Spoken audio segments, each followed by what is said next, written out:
Apat na kabataan sa barangay Tibag sa Tarlac City nalason dahil sa kinain nilang prutas na napitas lang sa kalapit na bakuran.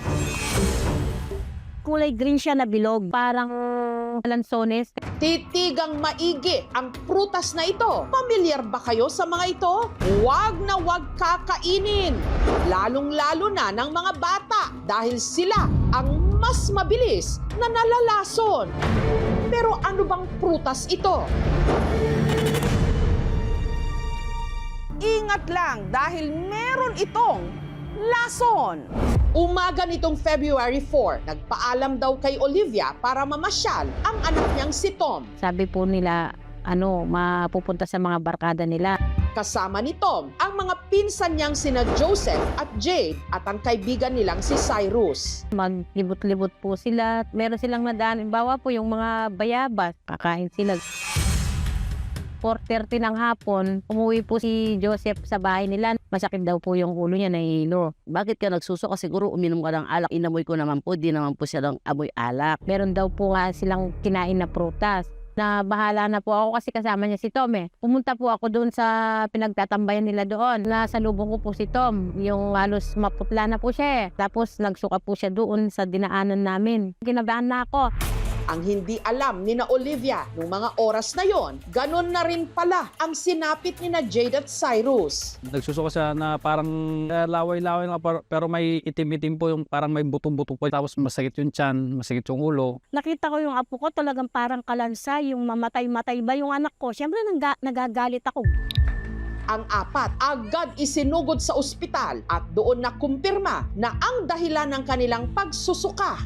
Intoxication. Ibig sabihin, sila'y nalason. Sabi ko, ano waring kinain nyo?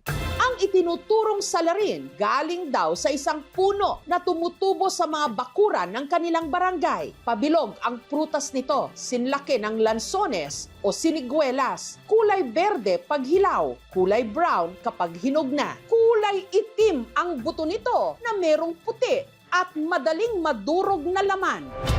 Bunga ito ng halaman na ang tawag ng mga taga-Tarlac, tuba-tuba. Ito po, itong bunga na to. Parang kasoy na. Bata pa ako, alam ko yung galumbang lason. Hindi po namin alam na kakainin pala nila yun. Lason man ang bunga, pero ang dahon ng tuba-tuba nakagagamot daw. Halimbawa may pilay po, doon po kami kumuha. Pinapairan ko po siya ng langis, gaganyanan lang po namin sa kandila. Ganyan lang po ang pagtapal. Kapag po natuyo na yan, pwede na po siyang alisin. Yung tuba-tuba po o galumbang ay kabilang sa mga halaman ng Euphorbiaceae family. Sila ay yung mga halamang gamot, panglanggas sa sugat, sa pilay, tapos minsan sa animal bites din po siya. Ang mga prutas nito nakakahalina at nakakatakamang tignan, hindi raw napapakinabangan. Ang mga buto kasi nito may taglay na toxin o lason. Meron tayong dalawa. Toxin na quercetin ang pangalan. Nagpo-promote ho yun ng pag-damage ng intestinal bowel ho natin. Pangalawa, yung carbol ester. Nakakakos ho yun ng inflamasyon sa tiyan. Ang pagkain kahit ng 2 hanggang 3 buto lang ng tuba-tuba, sapat na raw para malaso ng isang tao, lalo na ang mga bata. Pwedeng mag-headache, pwedeng magsuka, pwedeng sumakit ang tiyan. Dapat i-watch out ho doon is yung degree of dehydration. Pag na-dehydrate ho sila, pwede hong manlambot ho sila, humina o yung pulso, or worse, pwede ho nila ikamatay ho yun kung hindi natin maagapan agad. Pagka nakapag-ingest ho sila ng tuba-tuba, dalhin tayo sa hospital. Kung hindi naman ho sila nagsusuka, sumasakit lang ho yung sikmura, sumasakit ang ulo, bawal ho natin i-induce ho yung vomiting, yung pilitin natin na isuka. Kaya ho sila na-admit ho sa amin kasi dehydrated ho sila due to vomiting. After observation of 2 days ho, wala na ho silang pagsusuka, hindi na sumasakit ang ulo, hindi na sumasakit ang sikmura. Ang apat nagpapalakas na ngayon sa kani-kanilang mga bahay. Hilig daw talaga ng magkakaibigan na mamitas at kumain ng prutas sa kanilang lugar. Kumukuha lang po kami bayabas tsaka po mangga. Hanggang nakita nga nila ang isang puno ng tuba-tuba na hitik sa bunga. Dahil natakam sila sa itsura, pinitas at kinain nila. Sinabi po niya yung Kinakain niya daw po yan. Binabaon niya daw po. Inikuman ko lang po ng kisa po. Wala naman po ako naramdaman. Pag binuksan mo po yung black, nagpuputi po siya. Pag kinagat po, malambot.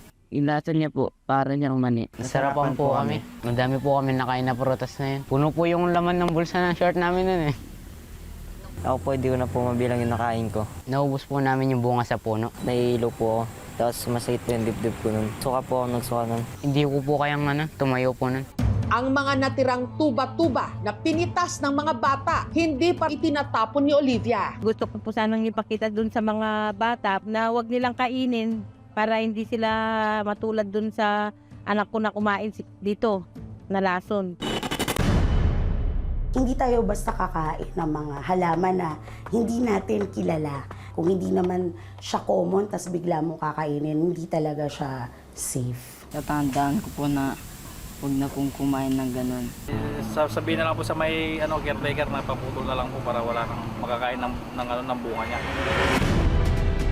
Hindi lahat ng mukhang masarap, ligtas kainin. At ang isang maling kagat lang, pwedeng magbunga ng kapahamakan.